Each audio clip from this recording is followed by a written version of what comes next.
ilan ng consistency, ano nga, kumbaga, consistent ba mga ilang buwan? Mga 2 buwan po siguro. 2 buwan palaging gano'n. Oo. Ngayon, tapos ano yung naramdaman mo yung nung palagi ka nang gaganon?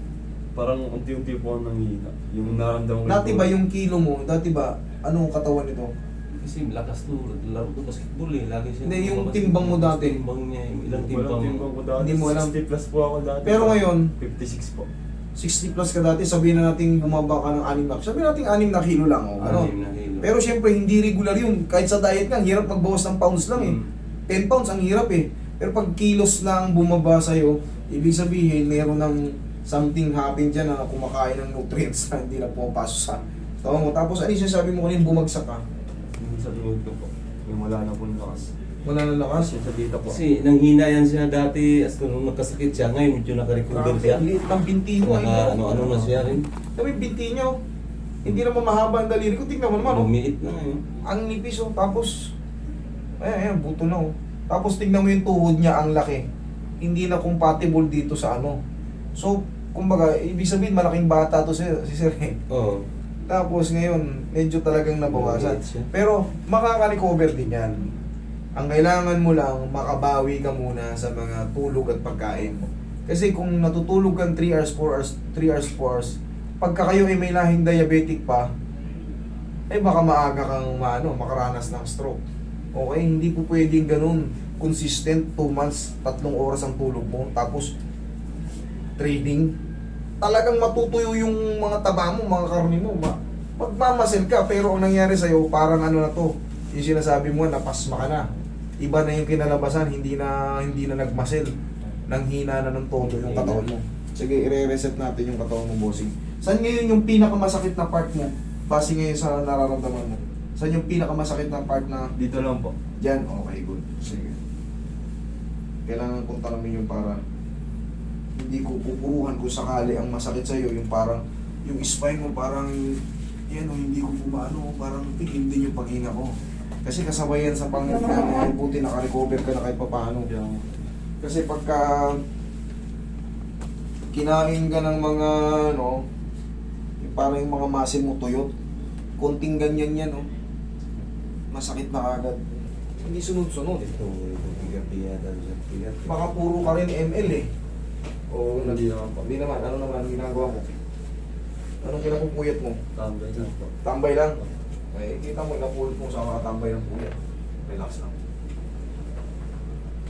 Okay, kabilang side. Bumawi ka ito ha, tapos magbira ka ng mga prutas-prutas. Ha? Ayan, magbira-bira ka ng mga prutas. Kahit anong prutas, basta magpapak ka lang palagi ng mga prutas-prutas. Guyabano, avocado, saging, ang dami natin prutas. Pineapple. Relax lang. Grabe. Tapa.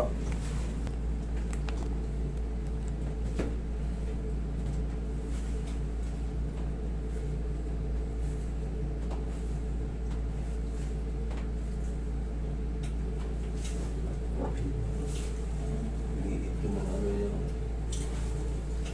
Tamola. Timo yung uka. Hindi compatible yun. Hindi compatible. Natuyo. Pero makakabalik din yan, sir. Makakabalik din yan. Kailangan niya ng Roy, massage mo si Bossy. Makakabalik din yan. Inhale. Exhale. Massage mo yun.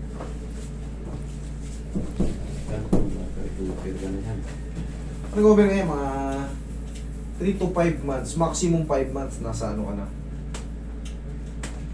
Back to ano ka na. Basta palagi lang muna matutulog na maayos at kain. Kain ka na ng kain. Para bumalik muna. Kain lang muna ng kain. Hayaan mo muna sila. Kain ka na ng kain. Bawal ka rin magbuhat ng sobrang bigat ha. For the meantime. Kasi kare-recover lang ng katawan mo.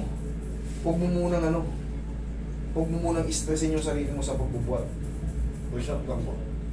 Kahit hindi mag-push up. Mas maganda yung walking lang. Tapos yung parang dumbbell lang na yung pambabaeng dumbbell lang muna. Ganun lang, mga 5 pounds.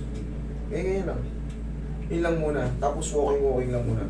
Huwag ka muna mag-heavy lifting kasi yung mga pag mahina yung mga muscle mo, galing ka sa malakas, at pag nag-lift ka ng sobrang bigat, maapekto yung spinal cord mo, magkukulaps ka.